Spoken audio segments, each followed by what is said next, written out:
Hello friends, नमस्कार बच्चों, शुभाशीष। आज मेरे हाथ में जो पेपर है, जो प्रैक्टिस सेट है, ये है Jawahar Navodaya entrance exam class 6। और ये जो प्रैक्टिस सेट है, ये रेडियन कंपनी का प्रैक्टिस सेट 3 है। इसमें बहुत ही अच्छे और मज़ेदार प्रश्न हैं। इसमें मैथ्स भी बहुत अच्छे स्टैंडर्ड की पूछी गई है और फिगर वाले और हिंदी वाले क्वेश्चन भी बहुत अच्छे हैं। और इसको अगर आप डाउनलोड करना चाहें तो मैं डिस्क्रिप्शन बॉक्स में इसका लिंक दे दूंगा। आप इस मॉडल पेपर को डाउनलोड कीजिए, खुद प्रैक्टिस कीजिए, तब उसके बाद उत्तरों का मिलान आप मेरे वीडियो को देख करके कर सकते हैं। तो चलिए सबसे पहले हम शुरू करते हैं इसका मैथ्स वाला पोर्शन। गणित का जो इसमें पहला प्रश्न है, एक आयताकार बगीचे की लंबाई 30 मीटर है। तो इसके बाहर देखिए, ये अंदर वाला आयत है। एक आयताकार बगीचे की लंबाई 30 मीटर है, यानी अंदर वाले की लंबाई है 30 मीटर और चौड़ाई है 20 मीटर। और इसके बाहर चारों ओर 2 मीटर चौड़ा रास्ता है। तो ये जो है 2 मीटर चौड़ा रास्ता है, ये वाला, ठीक है ना। अब इसका हमें क्या बताना है, उस रास्ते का क्षेत्रफल बताना है। तो इस रास्ते का क्षेत्रफल हम तब ज्ञात कर सकते हैं जब हम पहले बड़े आयत का, जो बाहर से जो आयत बन रहा है, इसका क्षेत्रफल ज्ञात करेंगे और इसमें से अंदर वाले का क्षेत्रफल घटा देंगे।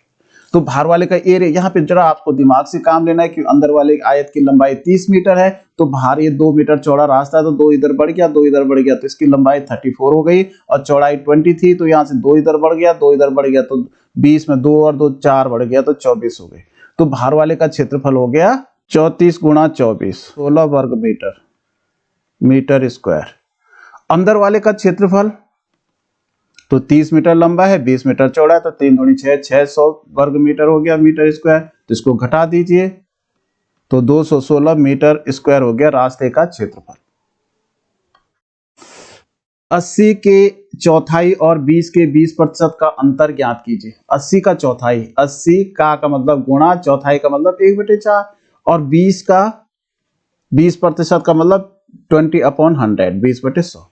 तो 80 का 1/4 कितना होगा, 4 से काटे, 4 दूनी 8, 0, 20 से कम 20 होता है।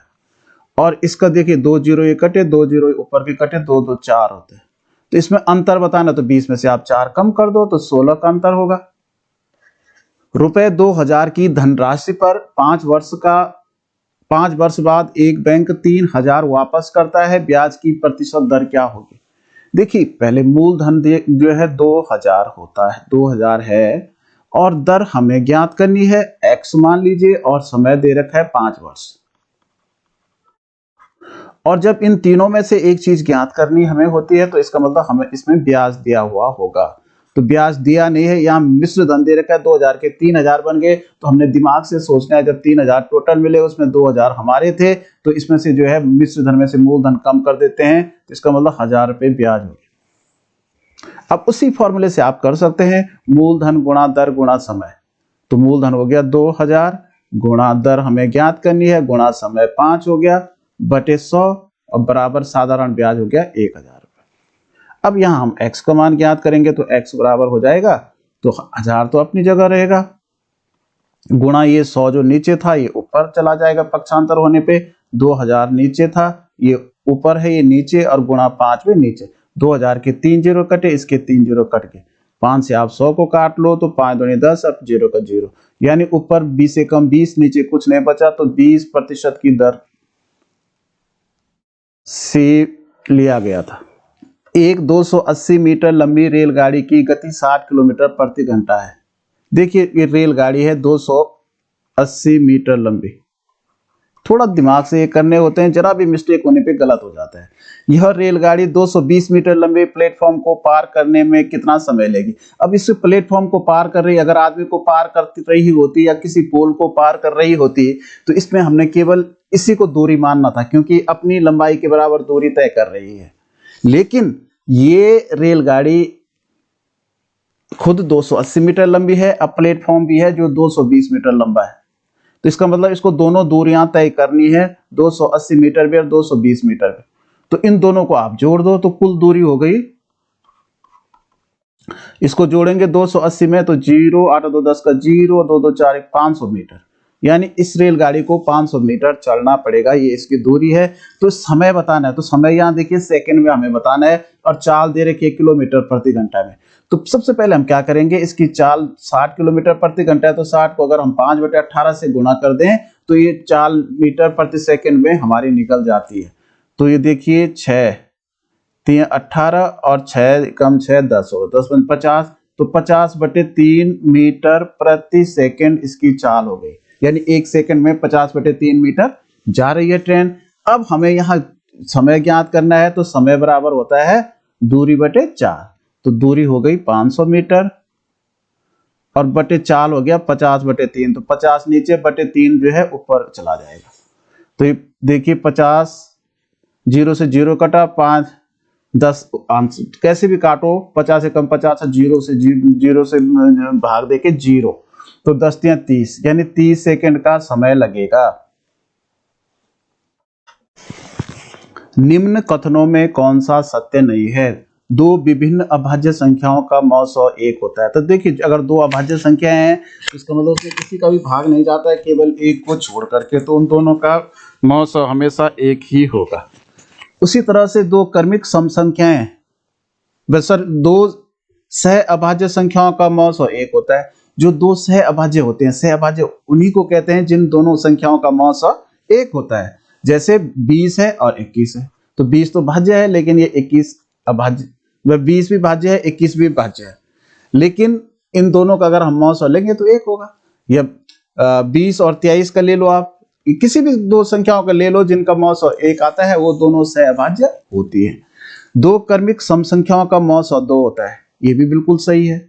दो क्रमिक सम संख्याएं जैसे 8 और 10 है, तो इनका मतलब इनका मौसौ 2 होगा, इसमें दो का ही भाग जाएगा। या 10 और 12 है तो इन दोनों का में भी 2 का ही भाग जाएगा, तो ये भी क्लियर है।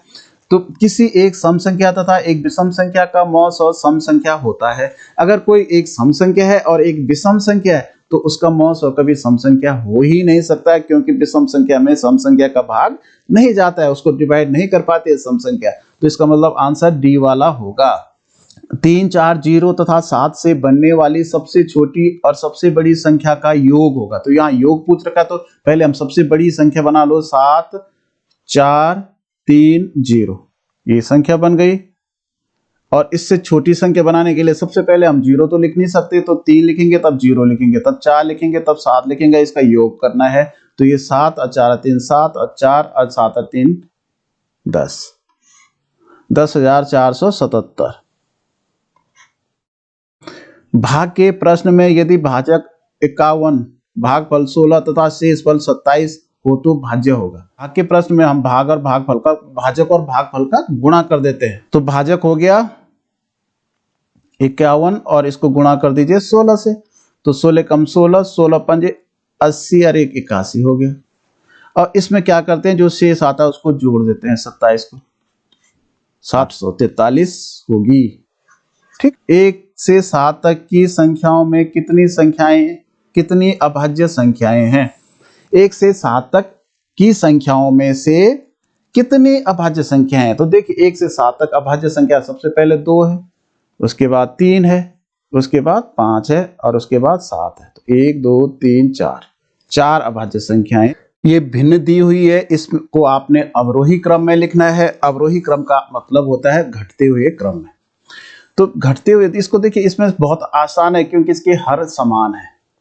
मतलब आप मोटा हिसाब इस, क्योंकि कभी कभी बच्चे कंफ्यूज कर जाते हैं कि अगर हर समान है तो बड़ी भिन्न कौन सी होगी, और अगर अंश समान है तो बड़ी भिन्न कौन सी होगी। तो इसका सबसे बढ़िया मेथड है कि आप ये अंदाजा लगाइए कि इस बच्चे ने अपनी रोटी के 7 टुकड़े किए और इसने 2 टुकड़े खाए, इसने 7 टुकड़े किए 3 टुकड़े खाए, इसने भी 7 ही टुकड़े किए 4 टुकड़े खाए, इसने भी 7 ही टुकड़े किए 6 टुकड़े खाए। तो इसका मतलब टुकड़े सबके बराबर होंगे क्योंकि सबने 7-7 टुकड़े किए हैं। तो जब बराबर टुकड़े, इसने 6 खाए, इसने 4 खाए, इसने 3 खाए, इसने 2 खाए, तो इसका मतलब सबसे बड़ी भिन्न ये होगी, उसके बाद ये होगी, उसके बाद ये होगी और सबसे छोटी ये होगी। तो इसका मतलब इसको ठीक उल्टा करेंगे, 6/7, 4/7, 3/7 और 2/7, ये अवरोही क्रम इसका बन जाएगा। देखिए 50वां प्रश्न है 0.4 और इसमें जोड़ना है 0.0। देखिए 10वें के स्थान पे 0 आएगा, ये 100वां है फिर दशमलव, ये 0 इधर 0 है तो 004, तो ये जुड़ेगा तो 444.0। अब यहाँ इसका बताना है, उसमें भिन्न के रूप में इसको बताना है। 3 अंकों के पीछे दशमलव है तो ये बटा 1000 हो जाएगा, 444 बटे 1000। अब देखिए इसमें चक्राने के लिए क्या क्या हुआ है, बटा 100 दे रखा है, ये भी गलत है, बटा 10 गलत है।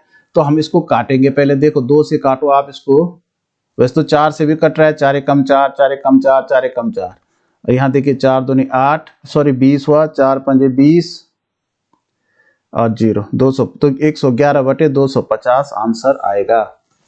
तो क्योंकि इसका निकटतम मान बताना है, तो निकटतम मान में हम क्या करते हैं, इसको सीधा 3 मान लो, क्योंकि 2.9 है। जब यहाँ पॉइंट में 0.5 से बड़ा होता है तो इसको सीधा अगली संख्या मानते हैं, गुणा 1.01 है, क्योंकि यहाँ 10वां स्थान 0 है तो इसको हम 1 ही मानेंगे, तो 3 एकम 3 ही हो गया, और इसको भी 2 के बाद 0.0 है तो इसको हम 2 ही मानेंगे, तो 3 एकम 3 और 2 5, तो इसका सीधा उत्तर हो गया 5। देखिए इस प्रश्न में हम क्या करेंगे, सबसे पहले कोष्ट वाला सॉल्व करेंगे, तो इसका सब सही हटा दीजिए, तो इसको विषम भिन्न में बदलना है, तो 12 दूनी 24 और 1 25 बटे 2 ऋण 10 दूनी 20 और 1 21 बटे 2, ये तो कोष्ट में बंद हो गया। फिर यहाँ डिवाइड है, 4 बटे 5 का 2 बटे 7 धन 8। अब इसका कोष्ट वाला हम हल करेंगे, तो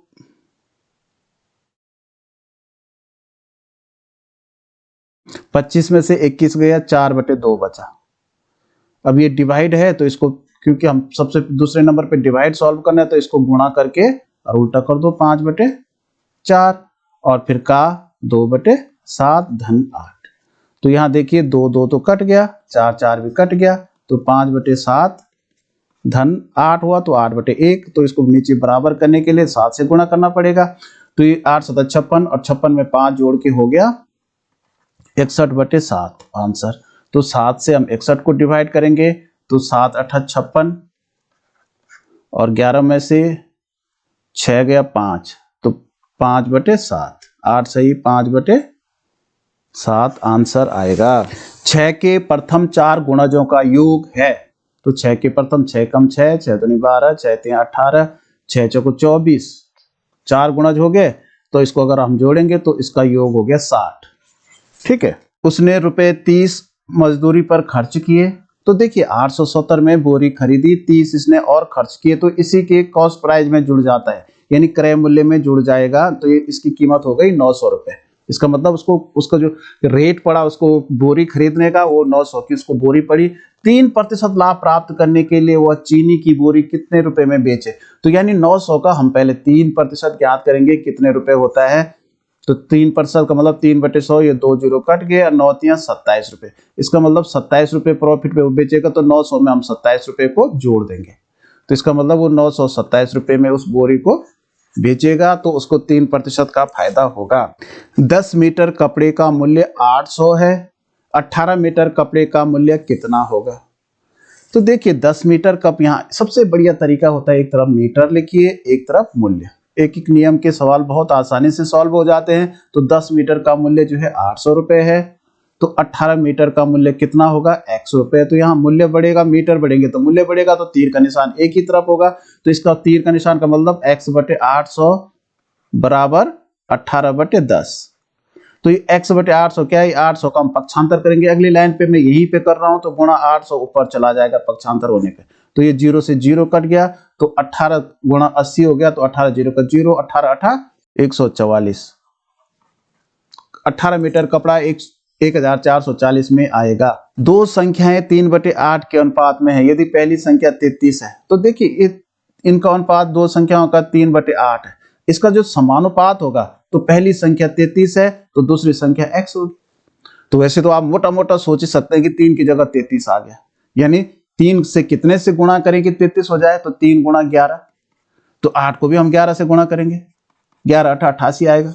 लेकिन जो इसका जो विधिवत तरीके से अगर आप इसको करेंगे, तो हम क्या करते हैं, क्योंकि x का मान ज्ञात करना है, तो x बटे 33 कर देते हैं, बराबर यहां भी उल्टा करेंगे, क्योंकि यहां उल्टा बाद वाले को हमने अंश बनाया, पहले वाले को हर बनाया, तो यहाँ भी बाद वाले को अंश बनाएंगे, पहले वाले का हर बनाएंगे। इसका पक्षांतर होगा तो x का मान ज्ञात करने के लिए गुणा 33 इधर चला जाएगा। तो 3 का गुणा देखिए, इससे 3 एकम 3 3 तो 11 8 88 अपने आप आ गया। देखिए 80 सेंटीमीटर लंबे, 70 सेंटीमीटर चौड़े, 60 सेंटीमीटर ऊंचे डिब्बे में 8 सेंटीमीटर लंबे, 6-7 सेंटीमीटर चौड़े, 6 सेंटीमीटर ऊंचे अधिक से अधिक कितने डिब्बे रखे जा सकते हैं। देखिए अगर हम किसी बड़े बॉक्स में छोटे पैकेट या छोटे डिब्बे पैक करते हैं तो इसका सबसे सरल तरीका है, सीधे डिब्बों की संख्या निकलेगी तो ऊपर हम लिख देंगे, मतलब जो बड़े के आयतन में छोटे के आयतन से डिवाइड कर देंगे। तो बड़ा का आयतन के आयतन बराबर क्या होता है, लंबाई गुणा चौड़ाई गुणा ऊंचाई, और इसमें डिवाइड करेंगे हम छोटे के आयतन से, तो इसमें लंबाई गुणा चौड़ाई गुणा ऊंचाई। तो देखिए 8 से हम 80 काटेंगे, 8 दशांक 80, 7 दशांक 70 और 6 दशांक 60, यानी 10 गुणा 10 गुणा 10 तो 1 के आगे सीधा 1 2 3 जीरो आ जाएंगे, 1000 डिब्बे आएंगे। ठीक है, संख्या 52,792 में छोटी से छोटी संख्या जोड़ी जाए कि वह 15 से पूर्णतया विभाजित हो जाए। तो हम पहले ये क्या करेंगे, 15 से इसी को डिवाइड करेंगे, 52,792, तो 15 तिया 45, 12 में से 5 गया, 7 बचा और यहाँ 77 हुआ, 12 छक्का 72, सॉरी 15 पंजे 75, 15 पंजे 75, यहाँ 2 बचा और यहाँ उतरा 9, तो 15 कम 15, तो यहाँ बचा 14, तो यहाँ 2 उतरा,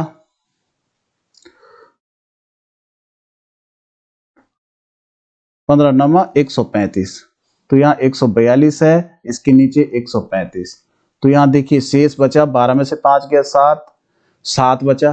तो देखिए अब क्योंकि पूरा भाग जाने के लिए पूरी छोटी से छोटी संख्या क्या जोड़ी जाए, इसमें कुछ हमें जोड़ना है आगे। तो देखिए 7 तो इसमें पहले ही शेष बच रहा है, तो हम कम से कम एक बार भाग देने के लिए 15 कम 15 अगर हम करेंगे तो यहाँ ऊपर 15 होना चाहिए। तो इसका मतलब इसका 7 का 15 बनाने के लिए कितना जोड़ा जाना चाहिए, तो 15 में से 7 कटाइए तो 8 जोड़ा जाना चाहिए। तो इसमें अगर हम 8 जोड़ दें तो पूरा भाग चला जाएगा 15 का। यदि 2.5 को 149.93 से गुणा किया जाए तो निकटतम गुणनफल क्या होगा।